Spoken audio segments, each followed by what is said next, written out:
so fresh, looking so fresh. When I walk by, breaking their necks. Waiting in line at the team store. Now I'm feeling fly like a condor. Eyes on me when I walk through the door. Man, I wish I bought a couple more. Cause I really love my city. It was worth every penny. If it were at my show, then I know they gon' tip me. Think I might add a couple patches. If you think it's ugly, you capping. Now my whole outfit matching. Never going out of fashion.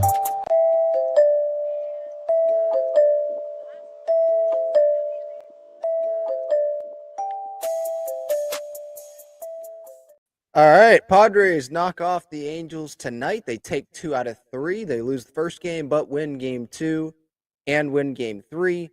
Tonight was a pretty fun one. Randy Vasquez, I thought, pitched pretty darn well. A 5-1 win, obviously, for the Padres. And, limiting the walks was big. 1 walk on the night, 5 punch-outs. Did give up that 1 home run, but, the Padres got to face Kyle Hendricks tonight, and that was advantageous, obviously, to our lineup. And Xander got him with the 3-run homer. There were some injury concerns. Don't know how big it's going to be. I don't think that Manny is going to be too huge. He stayed in the game. He was rounding second base, and he rolled his left ankle. Initially, I thought he just caught his right cleat in the dirt. But then they showed the replay, and it was just his ankle, so it seems like it'll be okay there. Manny's tough. And then Luis Suarez, though, would be the more concerning one. Later in the game, this was before Manny, I believe, rolled his ankle. Suarez swings, and it was awkward, and you could tell he was in pain. He also stayed in the game and finished the at-bat, and he finished playing in the field. But remember, there was that Manny throw that Arise hurt, I want to say, his left wrist. You could tell, he was not feeling well after that. And I'm watching the replay now. That one was his right that he's shaking. He's shaking his right hand. It looked like he kind of swung early on the pitch, trying to take it to the opposite field on a ball that was on the outer half of the plate, but swung early, and maybe it was just a little bit awkward there. So it seems like both of them, you would hope, wouldn't be too bad. But yeah, overall in this series, taking 2 out of 3 again, taking care of business. I know the Angels, it's a series the Padres definitely could have swept, winning these 2 and choking the last one. And I shouldn't say the Padres did. Suarez did. But Suarez did bounce back tonight. I did like that the Padres put Robert Suarez back in there in the 9th inning. I know it wasn't a save situation, but just to get him right back out there, give him the opportunity, and, it's not a 1-run game. It's not a 2-run game. There was a little bit of room there for error in case it happened again. But he was better tonight. And now he did get help from the home plate umpire on that last strike three. Holy cow. Maldonado, was he the best framer ever or what? Holy moly, that was not a strike. But anyway, the Angels expanding the strike zone a little bit, I would say. But overall, good to see him bounce back. Velocity's there, just like it was the other night. And where's Robert Suarez is trash. Where's that audience? Talk about overreacting after one outing when he had been great the whole season so far going into that outing. He had allowed 1 run entering that outing, and then he blows up.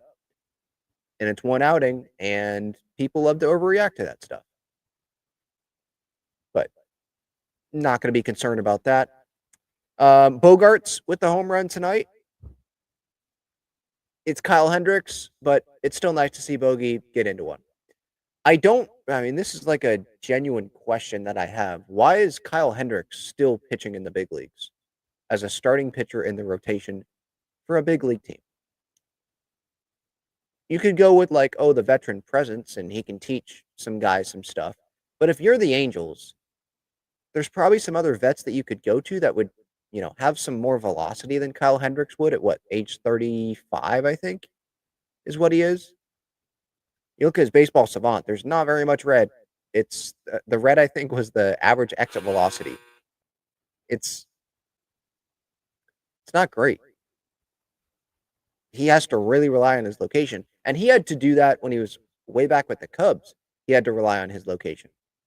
So yeah, that's a little confusing to me why Kyle Hendricks continues to be in the big league. Just to take up innings? But if you're the Angels, and maybe at the start of the year, you're like, yeah, let's try to contend. Let's bring in Kyle Hendricks. But to me, the Angels are not a contending team. So wouldn't you want to have those innings go to someone that maybe you could use in your future? It's not talking, I know this isn't talking Angels, but we're talking Halos or whatever my show would be called if I was an Angels fan. But I'm just looking at this Kyle Hendricks continue to pitch, and I'm like, why? You don't have another intriguing option, another look you want to have at somebody else? Kind of reminded me of the Padres with Jared Weaver. And I was at those games. I was at that terrible outing. I forget it. Was it against the D-backs? For some reason, I think it was against the D-backs. But it was really early in the season. This was when the Padres were still in their blue. And maybe it was the Rockies. Terrible outing. And he gets booed off the field. I think Andy Green was still managing. Kind of reminds me, that's like really crapping on Kyle Hendricks. So maybe not that much, but it kind of reminds me of that. Like, why? Why? You can't have somebody else take some starts here and get a look at them? That's just my dryer in the background, by the way. Don't worry. All right. Anything else from this game that I wanted to hit on? The bullpen bouncing back. Jacob, Morhone, Suarez, no runs combined there. Brandon Lockridge coming through with that insurance. Couple of runs scored there. Bad pitch, but Locke took advantage of it. And I think that's where the natural discussion goes. We go down this road of Brandon Lockridge or Jason Hayward. And to me, the obvious answer is Brandon Lockridge. He has speed. He can field. And he's probably going to give you a better chance of getting on base right now than Jason Hayward would. Jason Hayward, he didn't play tonight, so Baseball Reference should be accurate here. He has a negative .4 WAR. He has a 173 average, a 43 OPS plus. By the way, the league average is 100. His OPS is 506. His on base is 226. And you go compare that to someone like Brandon Lockridge, who's hitting 235, not 173. Smaller sample size, I get it, but 605 OPS, that's not something like to brag about, but it's better than 506. And again, he has the speed. He can play defense. Is it okay to have Hayward on the bench? Yeah, I'm fine with having Hayward on the bench, and he can come in and play some defense or whatever. But consistent playing time, if you're the Padres and you're trying to put out the best lineup out there right now, I don't think Jason Hayward is included in that. So that's something else, that I was thinking about during this game. Happy to not be able to I'm happy to not have to see Taylor Ward face the Padres anymore. He homered again today, although it was just that solo home run off of Vasquez. But and going back to my point that I was making earlier about taking care of business against bad teams, the Angels, they are now 17-25, worst team in the AL West. Padres went from worst team in the NL West to worst team in the AL West, playing those two teams back to back, and they took advantage of both, winning both series. Would I have liked the Padres to sweep this series? Yes, especially when they had the lead like they did, and you had Robert Suarez on the mound in Game 1 of this series. But I'm pretty sure Schill has said this numerous times as well. If you win series, you take 2 out of 3. Just consistently take 2 out of 3. You're going to be a playoff team. You're going to win a lot of baseball games doing that. And the Padres have done a pretty darn good job at doing that this year. And for Robert Suarez, for his one slip up to be that, okay, you move on, you flush it, and you move on. Like he did tonight. And the Padres, they sit 27-15. So, pretty much all is well. Yu Darvish, He had a rehab start today in Las Vegas pitching for AAA El Paso, and he went 4 innings. He got up to over 50 pitches, 51 pitches, I think. 2 runs, 4 strikeouts. Too Much Morton's on Twitter said he used 5 total pitches. His four-seam fastball got up to 96.8 miles per hour and averaged 94.5. Got 10 total whiffs, which is a good sign. Most importantly, he looked healthy. And I didn't watch this because the Padres game was on, but I'll take his word for it. And I'm watching some of the clips right now. And yeah, he's number 46, Yu Darvish, by the way, in this outing. And he's just toying with some of these Las Vegas. I think are they the Aviators or Aces? Are they the Aces too? Or is that Reno? Reno Aces? I don't know who the Las Vegas. It doesn't matter, but my mind is just on it right now.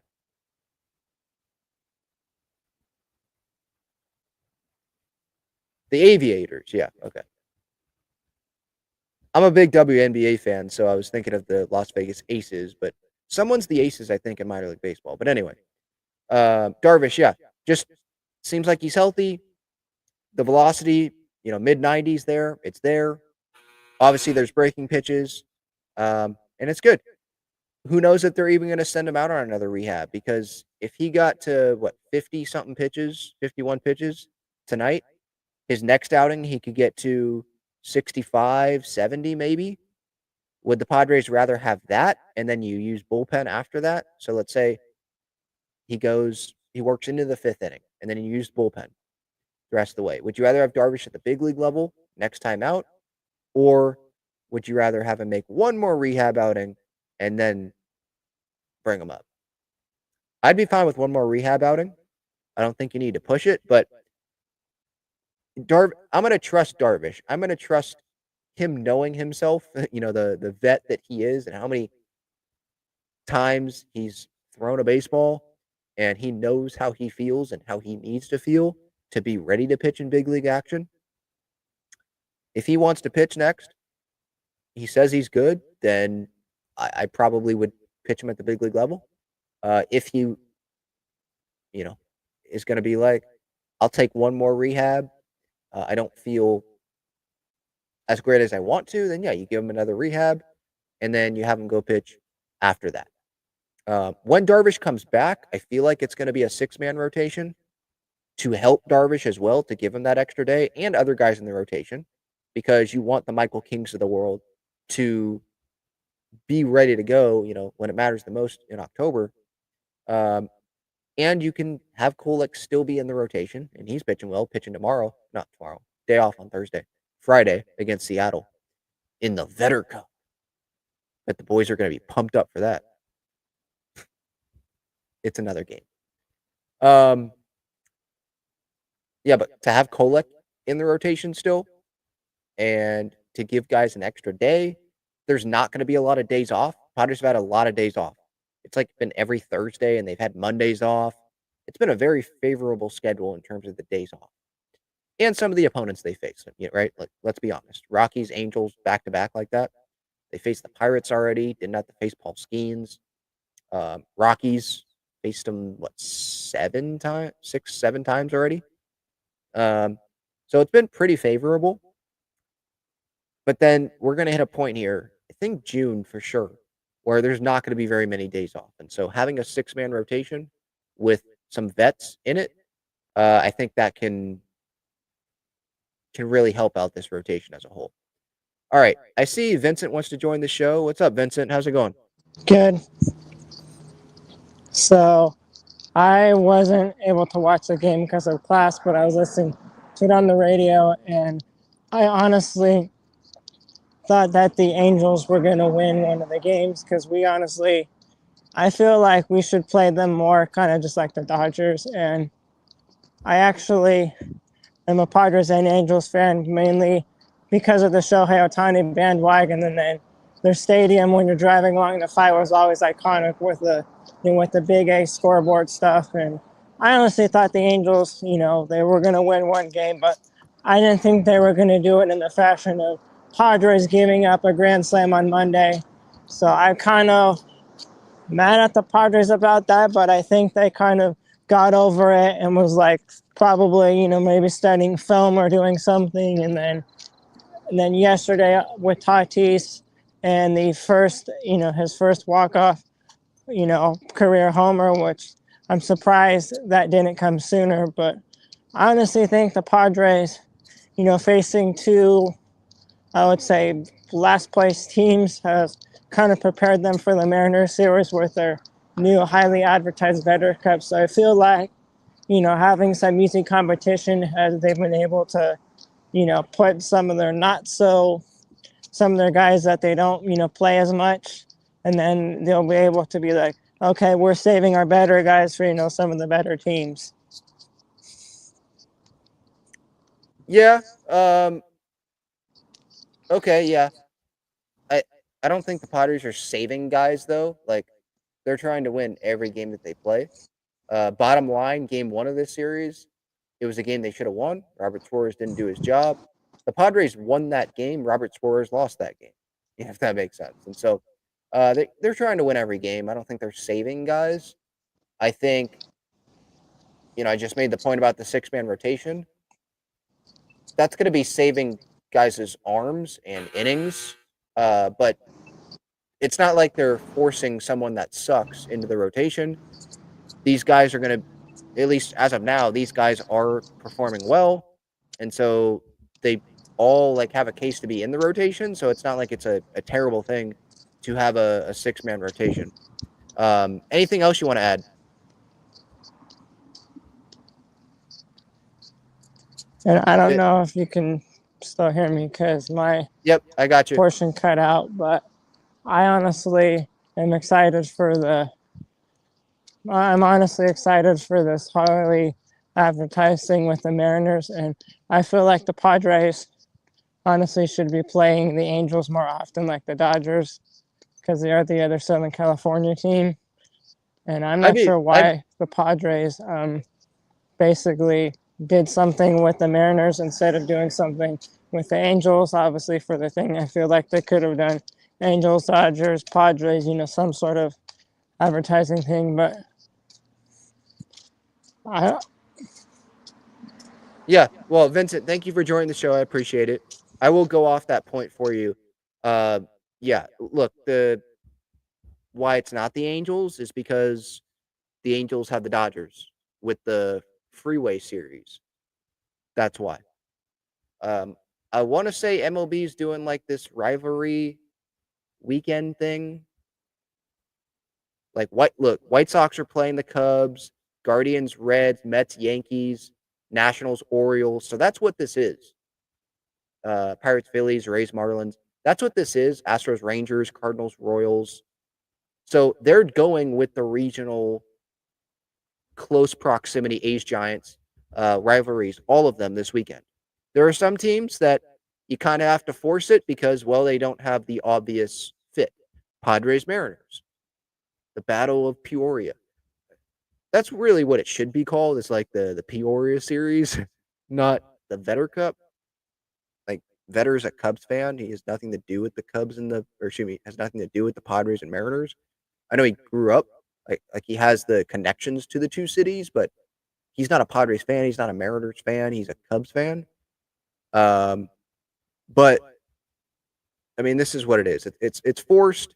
Some of these are not forced, like White Sox, Cubs, Mets, Yankees, Nats, Orioles. But there are some that are, like Tigers, Blue Jays, Braves, Red Sox, Twins, Brewers, Rockies, D-backs is a little bit forced. I know it's division, but it's kind of like, well, we got to find somebody.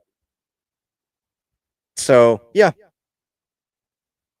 I think it's both teams seeing that fans have some fun with it on social media, and so that's what they're going to do, and they run with it. And sure, we'll make an actual cup for this and have some fun with this more on social media. Players, they're really going to care about this. They're going to say that they do because it's part of the regular season, right? But it's I doubt the players care. It's another series. Go win that series. Go take care of business.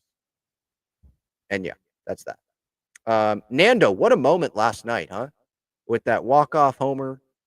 I wasn't able to watch most of this game because of work, but it seems like Dylan Cease, the worries about Dylan Cease are fading away, which is great. He's throwing the slider more, 10 punchies last night, just one walk and almost 7 innings of work, 2 earned runs. And then, yeah, Nando with that walk-off.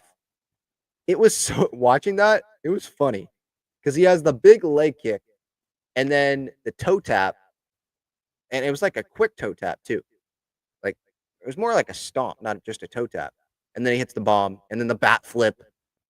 Uh, and it was off of Kenley Jansen. So like there were so many things that made that moment great. Obviously, it being in front of the packed crowd, being a walk-off homer, his first walk-off. For it to be a walk-off homer is awesome. First Padres walk-off, I believe, of the season, unless I'm totally blanking on one of them. And to see Nando back smiling and happy and pumped up, that's great. Because we have seen him recently a little bit not be kind of like that. So always love to see when one of the heart and soul guys, if you will, of this team gets back into being like that. So a 6-4 win yesterday. And you know, this was part of like the grit squad. Kevin Acee in the Padres Daily, his newsletter, which is tremendous. It's free.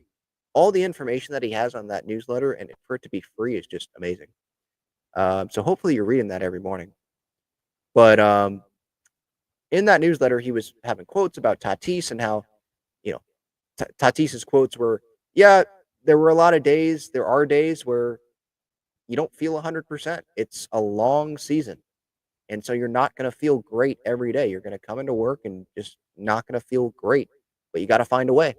Got to find a way.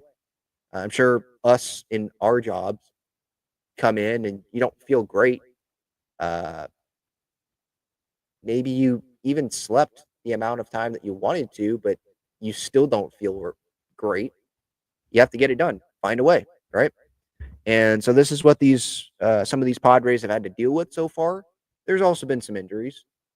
But yeah, Tatis, he has been changing a little bit, kind of tweaking some things, and he had the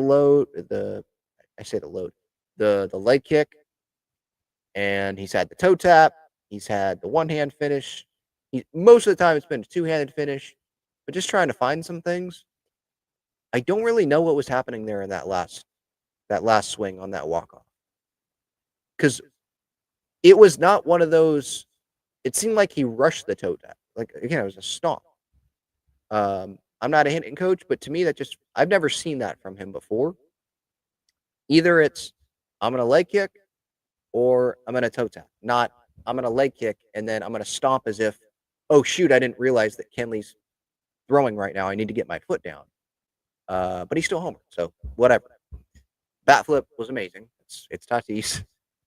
And you know that grit squad type of thing that Schild always says about this team.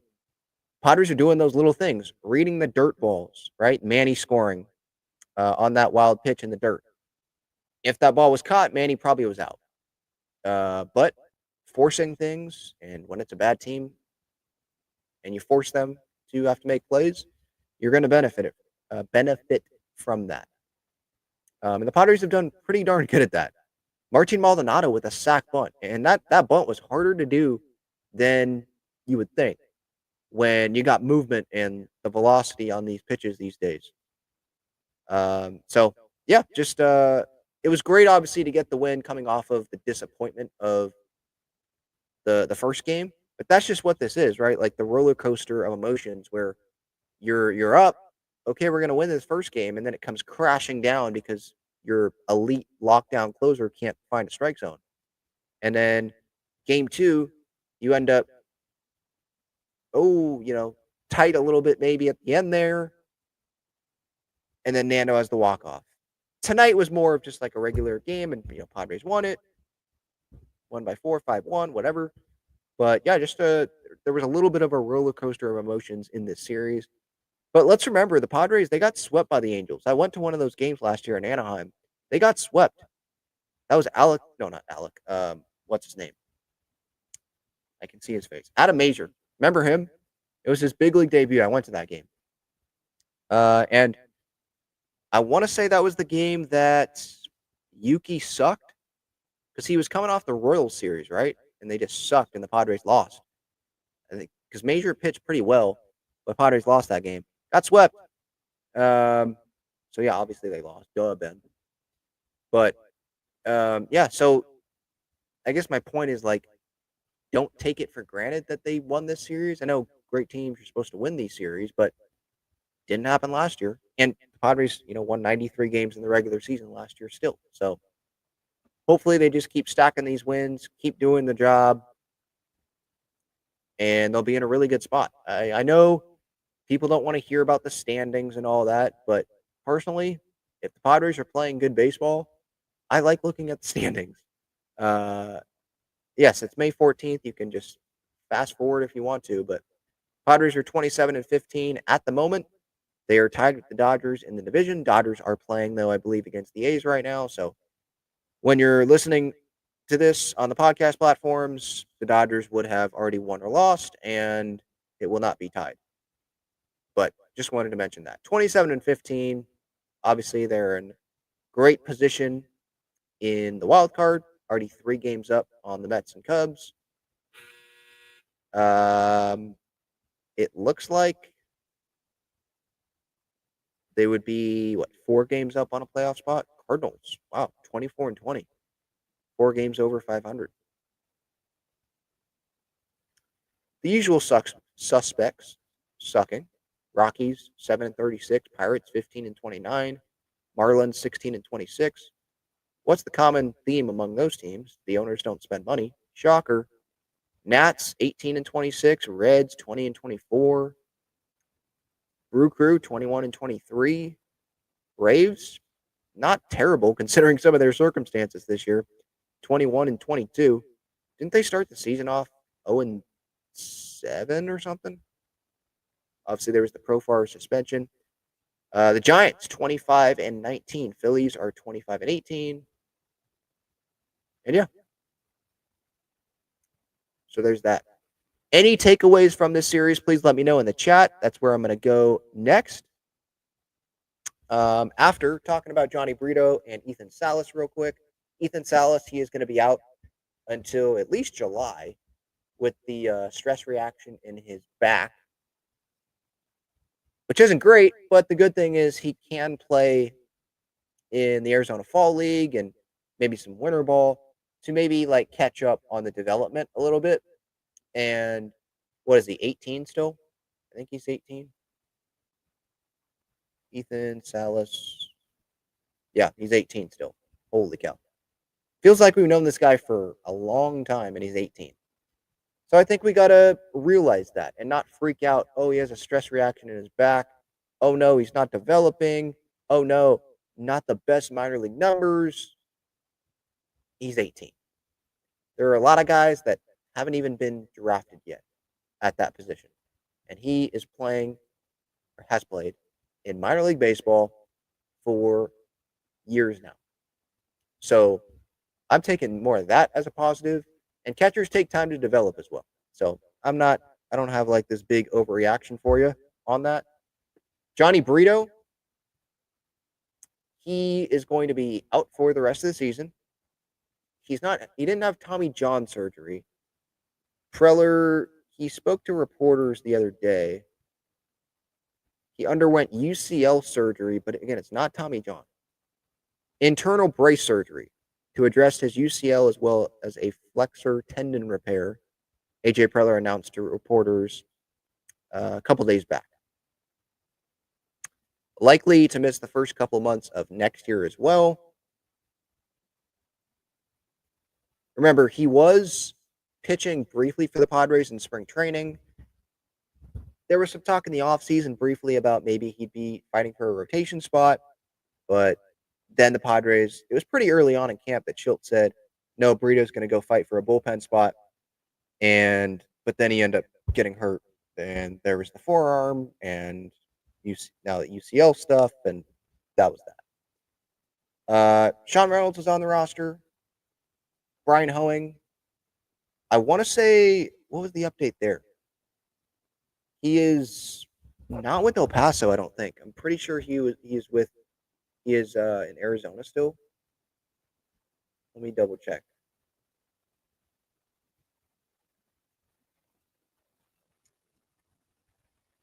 Okay, I'm seeing that he started his rehab.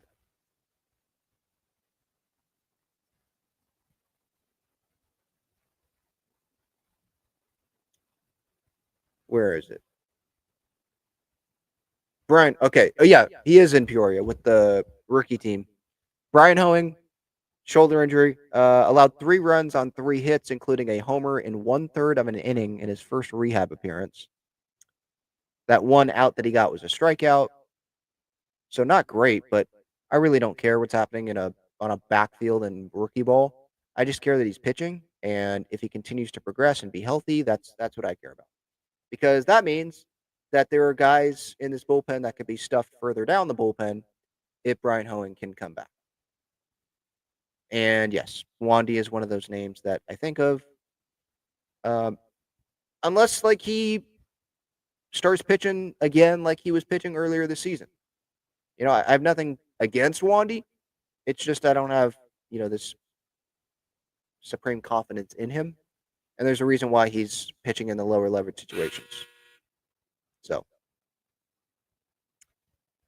I don't think I'm forgetting other injury updates right now. Already hit on Darvish. Could be another rehab assignment. Or not rehab start. But he's already had over 50 pitches in the minors.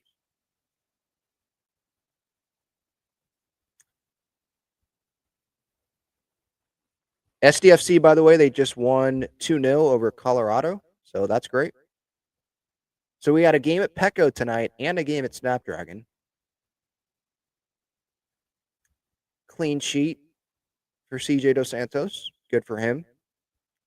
This was the first midweek game for SDFC at home this year, this season, or in the club history. So I don't know if they're going to announce the attendance or what. I wonder what the attendance was. I did turn it on briefly and check it out for a couple minutes, but my attention was on the Padres. Sorry, that's just where my attention was going to be. Especially when I didn't watch a ton last night. Like I wanted to watch tonight. I was going to go to the game. Like I would not be going live right now. I'd be on the trolley probably still coming home. But the trolley broke down on the orange line. So did not get to go to the game today.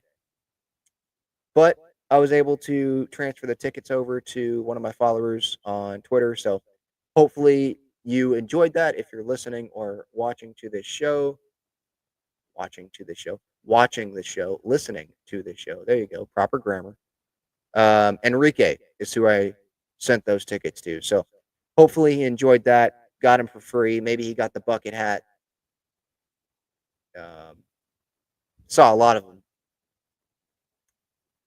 But yeah, I was excited to go to the game tonight, but then the trolley didn't work. So, and there were plenty of fans at that trolley station, and I'm sure there were a ton, on the rest of the line that were waiting.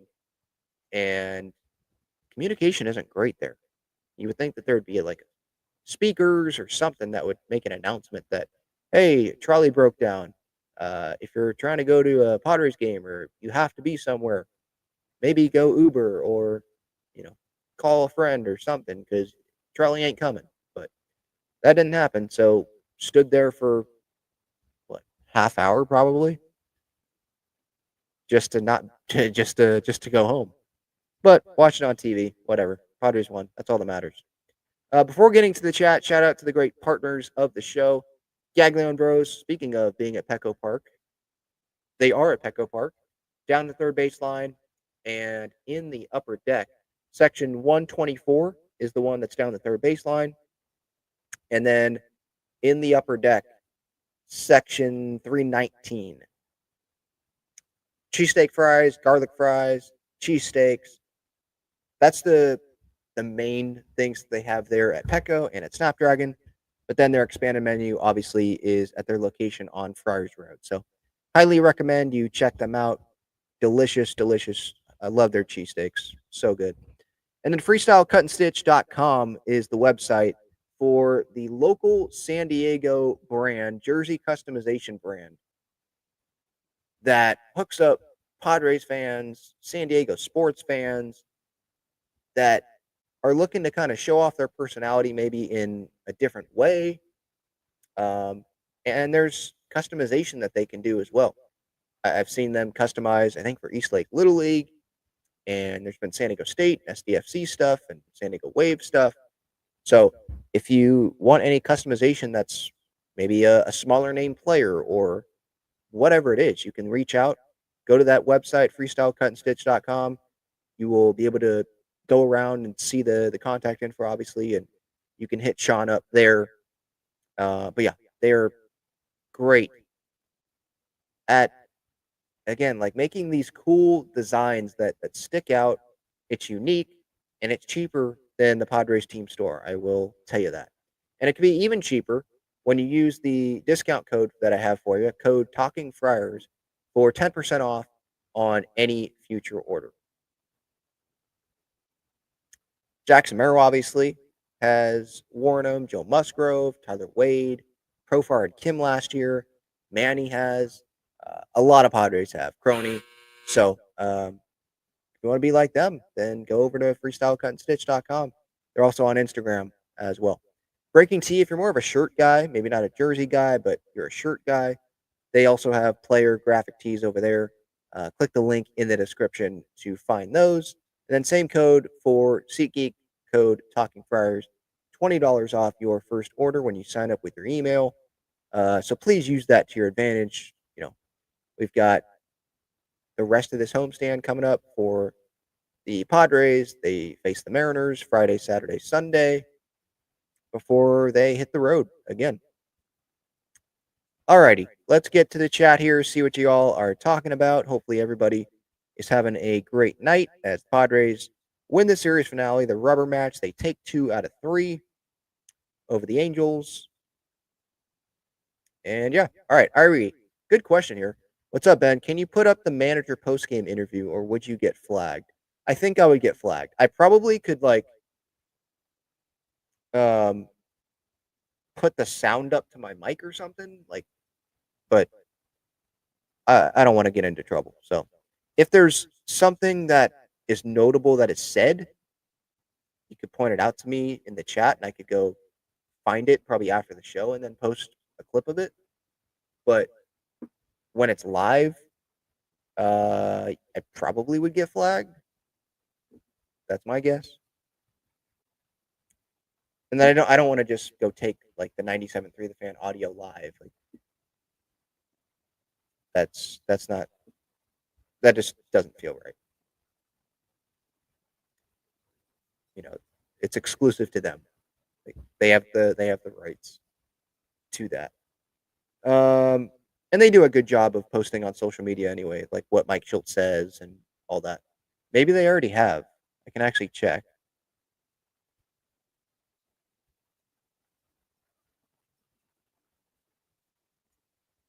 Do 97.3 The Fan.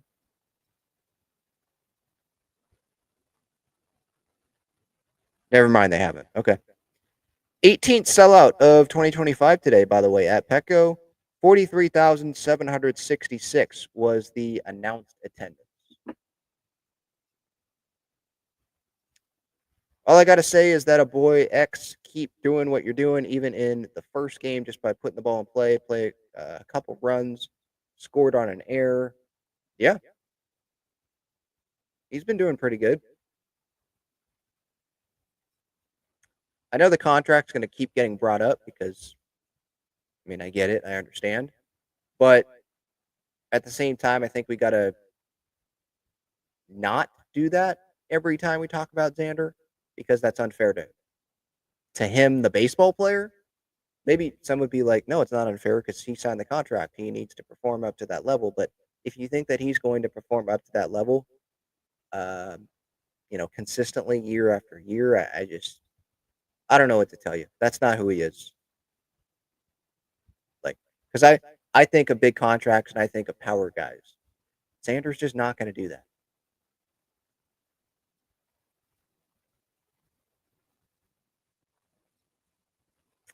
Yeah, 14-game hitting streak for Manny. I don't know about anyone saying Manny's cooked. I haven't seen that. And he obviously isn't. Carlos says, Ben, the Dodgers called up rushing their top prospect. Are you concerned that Salas has yet to develop? He's not hitting.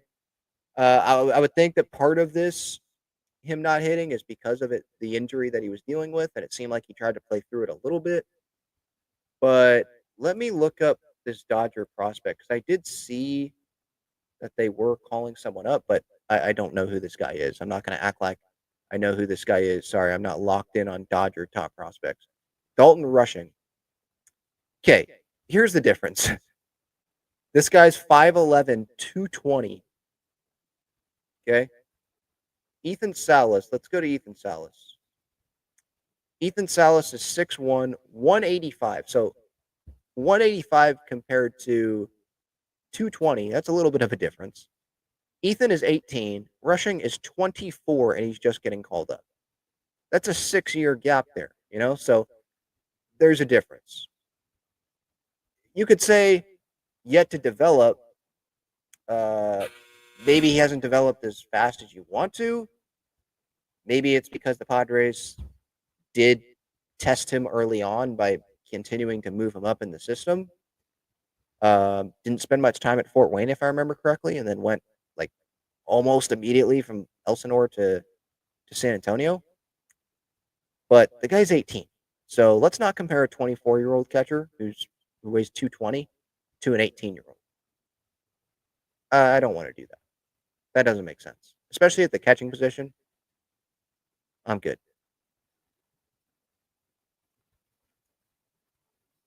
And maybe this guy's going to play the outfield or something, because is Will Smith hurt? Sorry, I'm not locked into the Dodgers, but I know Dodger fans are locked into our team. I'm not locked into the Dodgers when we're not playing them. It says he's a catcher and an outfielder. So maybe he is going to be playing some outfield, because I don't know why he would catch when they've got, as much as I don't want to say it, but they've got one of the best catchers in the league. Hendricks destroys the Padres. That's what the other broadcast was saying. What? 8 years ago? When this was not the same team at all? When nobody was on that team that's on this team?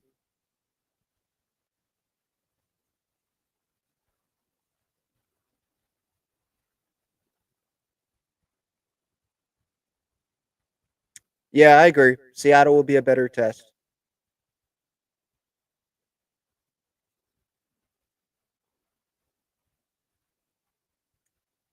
Albert says we need quality starts from starters, at least deep 7 innings. That's not, I think, a reasonable expectation for all starters to be going 7 innings. And do the Padres even want that? Because that's more innings that are built up on these guys' arms. And as well, that's more times that the opponent is getting to see these guys. Do they want that? They probably want the fresh look. Should some of the starters, Michael King, be going deeper? Dylan Cease at some point here? Okay, but I'll throw Pavetta in there. But for the back of the rotation to expect that's not reasonable.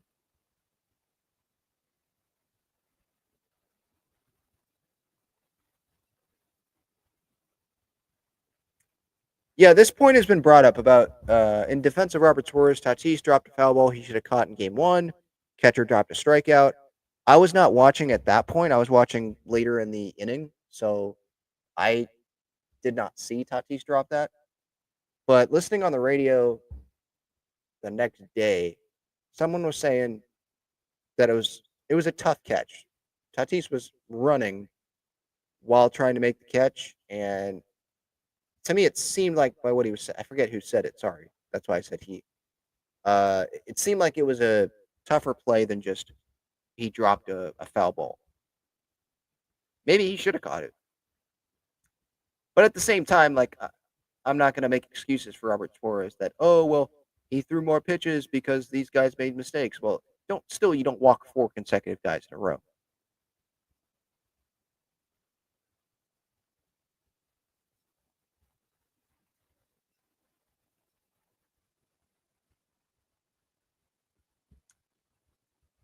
All right, let's see. More comments. Any more comments here?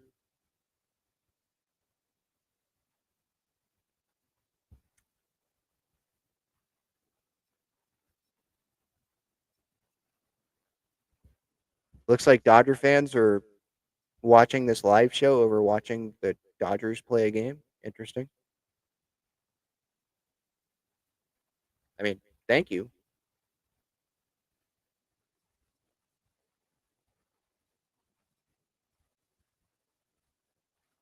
Yeah, I see a lot of back and forth between you guys here in the chat, which I love.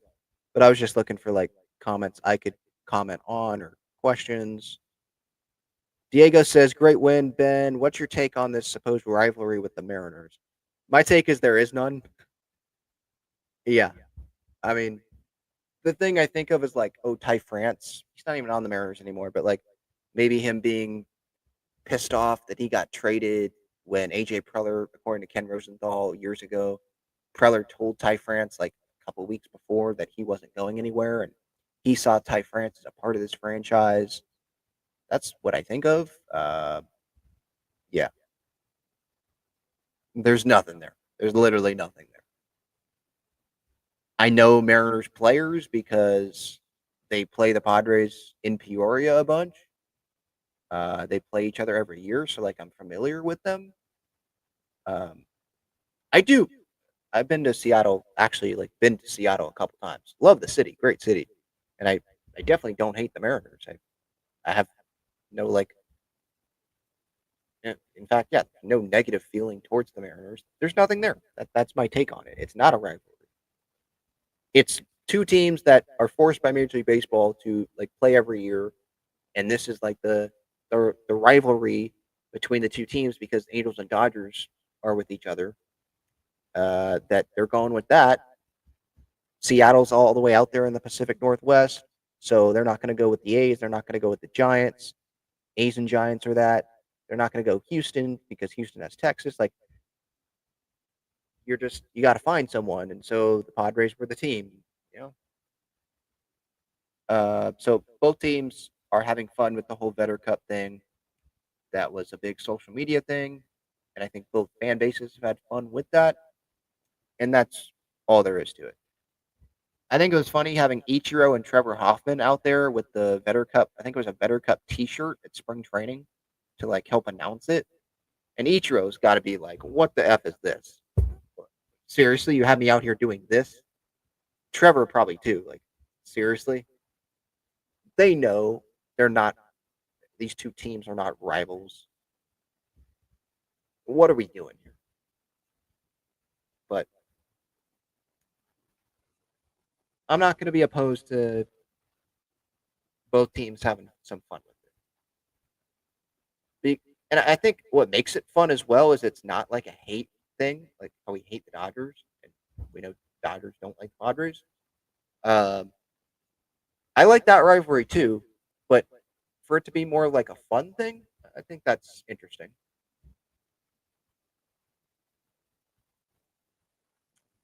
Carter says, "What's up, Ben? Hope you're doing well. Thanks for all you do. Thanks for all the shows.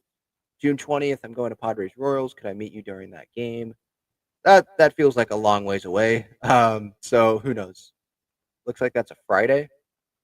I don't know what my schedule is going to look like. I go like week by week, so I cannot answer that. But I appreciate the support, Carter. Like for example, this Friday, I have Friday tickets, but I can't make it Friday. This Friday, but hopefully I can go on Sunday.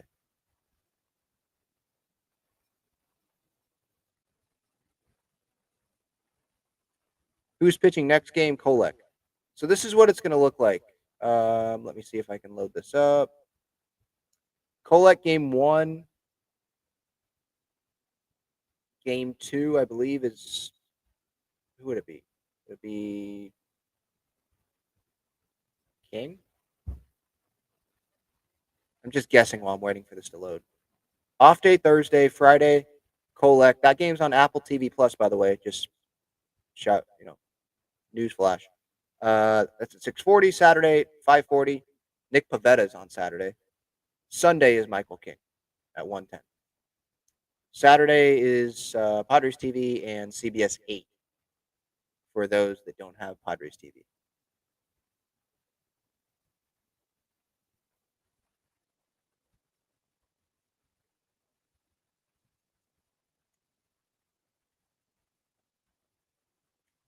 JD's Third says, most impressive win of the season because we did it without Nando and Merrill. Awesome team win. I mean, that feels like recency bias, but at the same time, I can't immediately pull up a win where I'm like, yeah, that's totally better than this.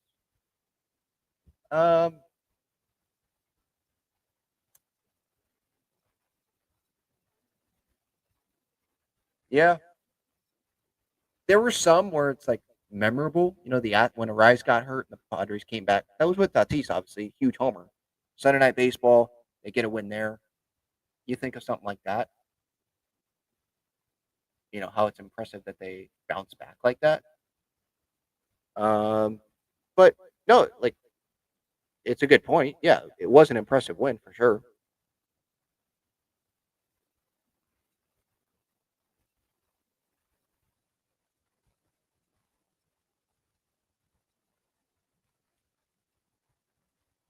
All right, I think that's it. Yeah, that's gonna be it. All righty. SDFC won. Padres won. Hopefully, we get a wave win coming up on Friday night. Padres, Mariners over the weekend. SDFC, are they playing this weekend?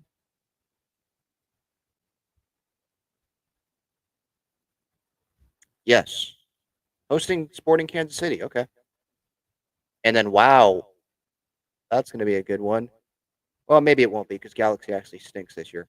The 24th, hosting LA Galaxy. All right. So there you go. Hopefully, everybody has a great rest of your day if you're listening to this tomorrow, or great rest of your night if you're streaming this right now on YouTube. Thank you so much for the time. Much appreciated. And I'll talk to y'all later.